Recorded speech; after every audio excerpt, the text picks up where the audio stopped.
कभी किसी का भला सिर्फ इंसानियत के लिए किया है? अगर किया है तो ये कहानी आपको भरोसा दिलाएगी कि ईश्वर कभी किसी का भला बेकार नहीं जाने देता। एक छोटे से कस्बे में अनिरुद्ध नाम का एक युवक रहता था। साधारण नौकरी, साधारण जिंदगी, लेकिन दिल सोने का। वह बिना सोचे, बिना उम्मीद के हर किसी का भला करता था। घर वाले अक्सर कहते, आजकल भलाई का ज़माना नहीं है, लोग फायदा उठाते हैं। लेकिन अनिरुद्ध बस मुस्कुरा देता, कर भला तो हो भला, बाकी ऊपर वाला देख लेगा। एक शाम वह ऑफिस से घर लौट रहा था। रास्ते में तेज हवा, काले बादल और मूसलाधार बारिश। उसी समय अनिरुद्ध की नजर सड़क किनारे बैठे एक भीगे कांपते बुजुर्ग पर पड़ी। वह तुरंत दौड़ा, बाबा यहाँ अकेले क्यों बैठे हैं? चलिए मैं घर छोड़ देता हूँ। बुजुर्ग ने थरथराती आवाज में कहा, बेटा रास्ता भूल गया हूँ, गांव यहीं पास में है। अनिरुद्ध उन्हें अपनी बाइक पर बैठाकर 7 किलोमीटर दूर अंधेरी रात में उनके घर तक छोड़ आया। दरवाजे पर पहुंचकर बाबा ने उसका हाथ पकड़कर कहा, बेटा तूने आज बहुत बड़ा काम किया है, भगवान तुझे बहुत देगा। अनिरुद्ध मुस्कुराया, बाबा बस दुआ कर दीजिए, वही काफी है। 6 महीने बाद कंपनी में अचानक छंटनी शुरू हुई और उनमें अनिरुद्ध का नाम भी था। नौकरी खत्म, ईएमआई बाकी, किराया बाकी। रिज्यूमे भेजता गया, इंटरव्यू देता गया, पर हर जगह ना। दोस्त भी धीरे धीरे दूर हो चुके थे। जिंदगी जैसे ठहर गई थी। एक दिन अचानक एक कॉल आया। हेलो, क्या आप अनिरुद्ध बोल रहे हैं?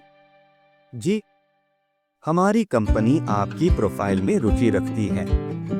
क्या आप कल इंटरव्यू के लिए आ सकते हैं? अनिरुद्ध हैरान था क्योंकि उसने इस कंपनी में अप्लाई किया ही नहीं था। फिर भी वह इंटरव्यू देने पहुंच गया। इंटरव्यू रूम में एंटर हुआ तो कुर्सी पर एक सफेद दाढ़ी वाले बुजुर्ग बैठे थे। बुजुर्ग अनिरुद्ध की तरफ गहरी नजरों से देख रहा था। कुछ सेकंड की खामोशी के बाद उसने धीमे से कहा, अनिरुद्ध, मैं तुम्हें पहचानता हूँ, लेकिन शायद तुम मुझे नहीं पहचान पाए। अनिरुद्ध चौंक गया। सर, वह मुस्कुराए, उस रात तुमने मेरी मदद की थी, पर मेरी असली परीक्षा उसके बाद शुरू हुई थी। अनिरुद्ध ने हैरानी से पूछा, उसके बाद? चेयरमैन ने गहरी सांस ली। उस रात घर लौटकर मैंने अपने बच्चों को देखा और मुझे एहसास हुआ कि वे मेरे साथ मेरे पैसों की वजह से हैं। मेरी हालत देखकर भी कोई चिंतित नहीं था, लेकिन जिस लड़के ने मुझे पहली बार देखा था, उसने बिना पूछे, बिना झिझक मेरी मदद कर दी। उसी रात मैंने तय कर लिया था, अब मेरी कंपनी में सिर्फ डिग्री वाले नहीं, इंसानियत वाले लोग काम करेंगे। कुछ हफ्ते बाद मैं एक दोस्त के ऑफिस गया। वहां ढेरों रिज्यूमे पड़े थे और उनमें तुम्हारा भी था। तुम्हारा नाम देखते ही मैंने कहा, इस लड़के को मैं खुद इंटरव्यू करूंगा। और उसी समय उन्होंने कहा, स्वागत है नए प्रोजेक्ट मैनेजर, नौकरी आपकी।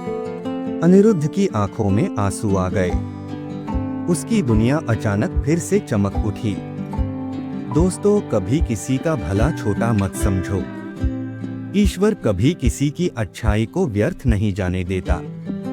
कर भला तो हो भला, बस सही समय की देर होती है। अगर आपको ये कहानी दिल को छू गई तो लाइक कीजिए, कमेंट में लिखिए, मैं भी भलाई में यकीन रखता हूँ। और ऐसी ही प्रेरणादायक कहानियाँ रोज सुनने के लिए चैनल को सब्सक्राइब करना मत भूलिए।